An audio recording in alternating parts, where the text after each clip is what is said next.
We're now going to prepare a sample Easter meal that is quick to put together. We will have baked ham, and we like to use spiral sliced ham because it's so easy to serve. Bonnie is going to make the cheesy potato casserole. Joanne will make a fruit salad, and I will make pavlova.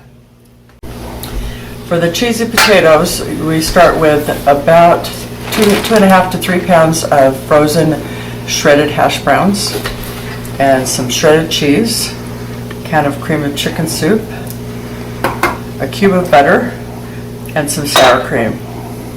So I will start first by, I just pour the butter on the potatoes. And then, if you give me a spoon, get that out. Yes. And then I will.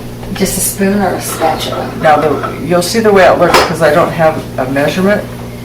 My family likes to make sure there's a lot of sauce on it, is what they call it. So they don't like to make sure it's not dry. So is there a way, if you're not measuring, to ensure that the sauce ratio is right to the potatoes? Yes, you don't want it to look too white like the sour cream.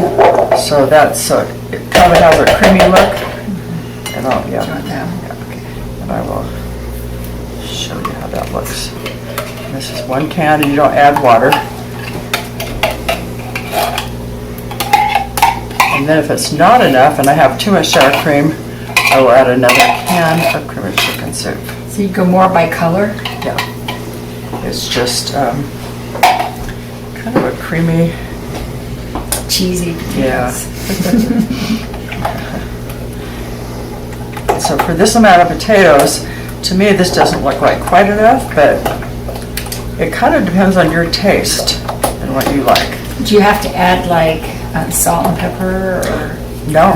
There's salt in the butter. Okay. And there's salt in the cheese. In the cheese. Okay, And so but no sea and in the salt. soup. quite a bit of salt in it. Yeah, there's. Yeah.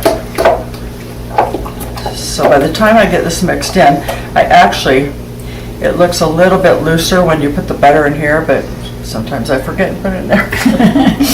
And sometimes I microwave a big bowl of these potatoes just to make it easier to stir and incorporate.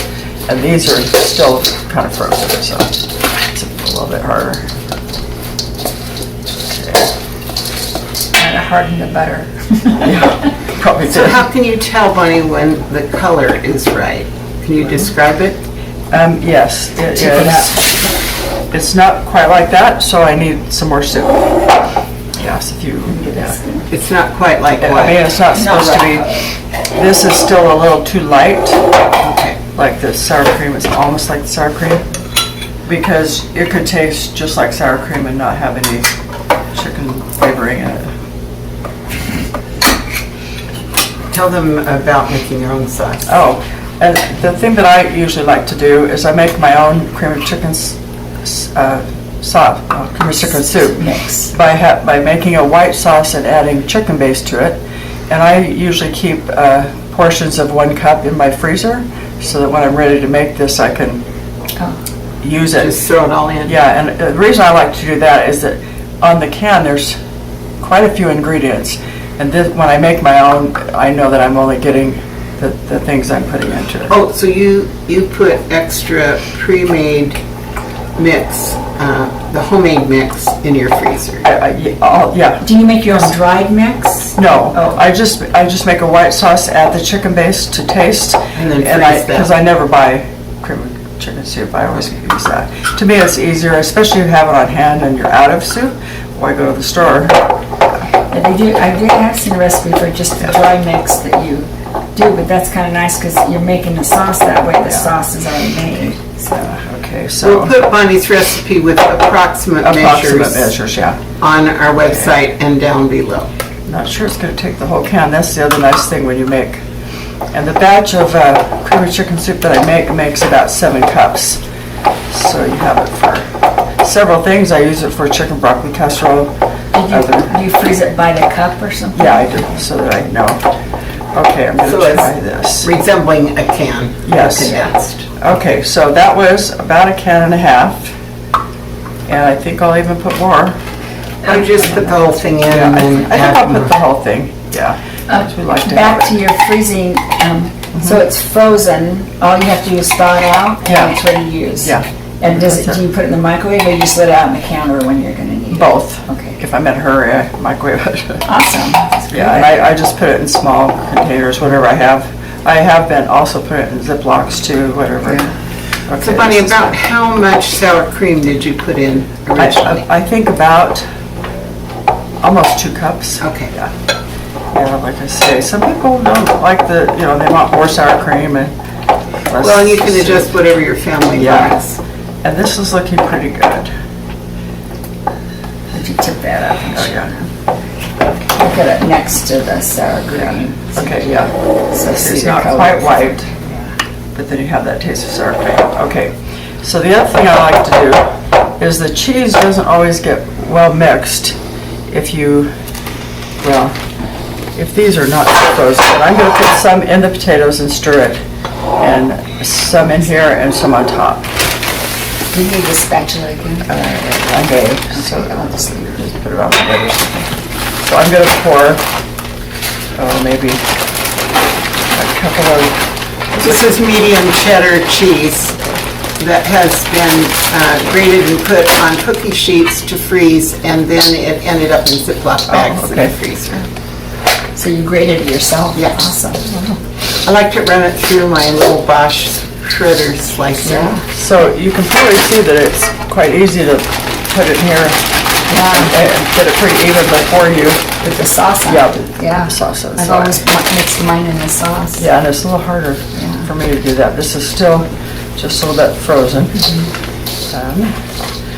Then you can get it better mixed when you add all the sauce to it. Okay. Okay, I think I'll try that now. Whoops. Could you hold that, please? Thank you. Okay. Like I say, it would be a little bit runnier if I had put the butter in here. I should have. When it bakes, it all moves Yeah, together. it will get all together. So But you do it sometimes one way and sometimes another way? yeah, sometimes I forget, but it's better to put it in this bowl In with the the sauce, stuff. Yeah, okay. because it stirs better. Stirs into the potatoes better. Okay. Thanks. Okay.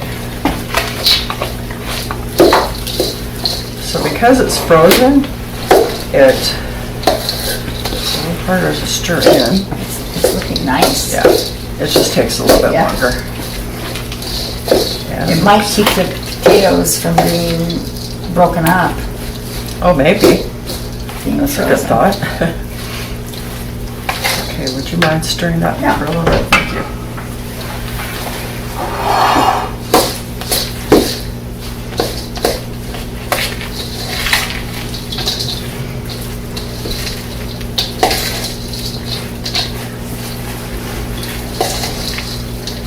It's about the right amount of sauce. Yeah, if you think it's all stirred in. Not quite.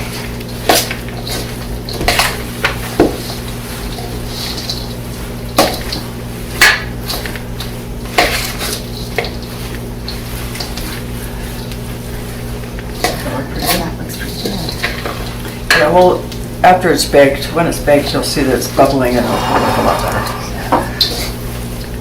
Okay. Let me just take one more. Okay. Okay. And then you just fill it into your casserole. Like that. This is about right with it usually to the top, because you can pack it I in. think that'll work. Just put it all in, I think it'll all fit. Yeah. Oops. They do that much first and then I'll add the rest. Here's another corner. Mash it down. Okay. Good amount. So it takes for this casserole 2.5 to 3. I think this is more toward 3 pounds of shredded That's potatoes. potatoes. So you can just weigh it out, you don't have to measure it. Yeah. Boy, that sure saves time to the old scalloped potatoes where Oh, you have to I know. slice it. Steaming and peeling Yeah. and slicing. Yeah, this is a great Yeah. time saver. Yeah. Looks like you're getting it all. Okay. Then my children, if they were to look at this right like this, they would say there's not enough cheese. So if you just hold that. I sprinkle some on top. And then they fight over the cheese. So make sure there's some. You can't have too much cheese anyway. No, they aren't called cheese potatoes. Whoops. And that won't hurt a thing. If you don't Somebody use might enough want that in. cheese, it'll just be cheese potatoes, not cheese. Okay. Yeah, there was an older recipe of this. Anybody may have seen that you put cornflake crumbs on it, but I found that the next day they don't taste real good in there, so I just opted to do cheese only. One garnish I've seen is you just take like white bread, cut off the crust, and you cube them and Cubes. you soak them in butter Oh. and put them on the last minute, and it's really good. I'll have to demonstrate that. Yeah. They're a good idea. And then, We bought this pan at Walmart, and it has handles on it, so it's easier, not that you would take it out of the oven without a mitt, but it's easier to balance this heavy pan when you have these handles.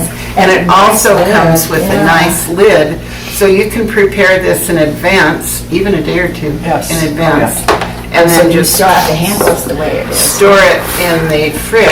Whoops. and I've made it before. Okay, yeah. We're doing it. It takes two at once. Well, I've lost my hand strength, so Joanne's helping me compensate. So I've made it like this, not cooked, and put it in the freezer before, and I've baked it and put it in the freezer. So I usually make a couple of them so that in case I need to give one to someone, I usually have that in the freezer. What's the advantage of baking it first? It's ready to go. Yeah, it's ready to go, and it's, You just have to warm it up, Yeah. and then you don't have to worry about but, it. you know, if you don't have time to bake it, then you can put it Okay. like that. It So- probably has the browning already done, and you Yeah. just have to Yeah. warm it Just through, maybe preheat even the microwave. So this should bake at 350 for about an hour, and if you test it and the potato isn't quite cooked, do another 15 minutes, and it should be good.